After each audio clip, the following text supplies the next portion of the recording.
G'day everybody, it's Hunter here. I just wanted to do a bit of a disclaimer in regards to the video.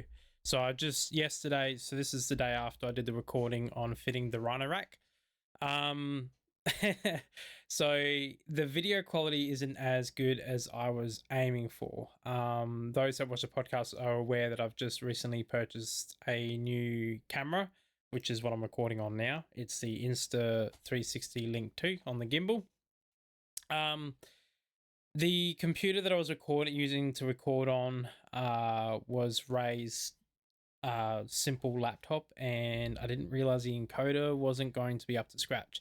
So the image is going to be crap, and the quality of the audio is going to be a bit shit. I was thinking of scrapping it, but to be honest, it's kind of a useful video because no one's got a video on fitting the Rhino Rack Pioneer 6 Rhino Rack on an ARB Canopy. There's no videos. Like, I tried looking for ages and there's nothing. So I'm going to put the video out anyway, because those who are in my situation would probably like to know anyway.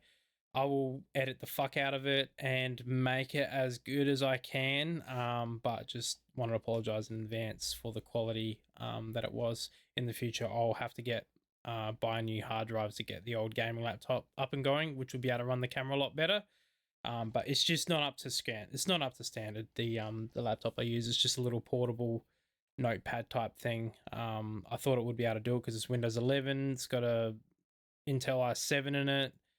9th gen i7 doesn't have a GPU, like a good GPU, but it's got the integrated graphics of the i7, which usually does alright. But anyway, I digress. It was shit. Alright, I hope you can somewhat find information on this video useful, and we'll move on to the footage. Today what we're going to do is we're going to fit the Pioneer 6 Rhino Rack to back on my canopy. Now, the kit to fit on the heavy duty bars is this kit here. So you will need that to be able to fit the Rhino Rack. Now, what comes in the Rhino Rack, if I just come over here, get down low, it's just this here. Videos is doing some weird shit. So you've got three crossbands on the Rhino Rack like this, and this is what the kit that I got that goes onto that. Slide it to here, and then you clamp it down, get it all measured up, and then that's it really. It's pretty straightforward. So that's what we're going to do. Alright, so now what we're going to do is we're going to remove the roof bars, and I'm going to get started doing that.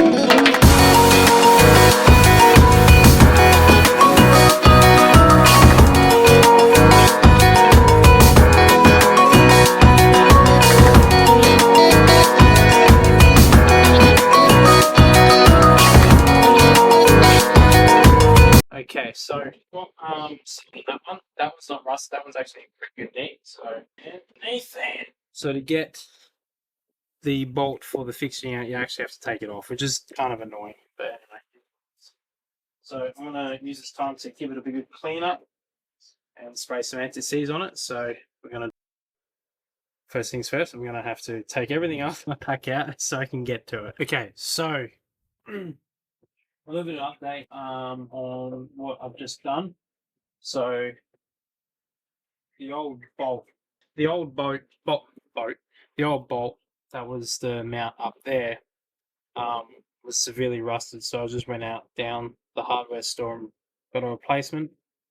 I had replaced when I installed the canopy, I replaced the other bolts, but I guess that was just one that I didn't replace. It was pretty munted and the thread was destroyed. Turns out these aren't actually metric; they're an imperial. They're a 3/8 bolt. So just a future reference. I don't know why ARB love to use imperials, but I noticed that with the canopy, a lot of it was imperial. I've changed most of the bolting to metric, but I did buy a 3/8 bolt just to ease of use. Now this one's a little bit shorter, but it'll still have enough meat to get onto this um, this lock nut. So I went through a 9-lock nut instead of the one that was originally on it, which is the style lock nut with the little rafers on the underside. The reason for is I actually prefer 9-lock, especially when it's vibration. So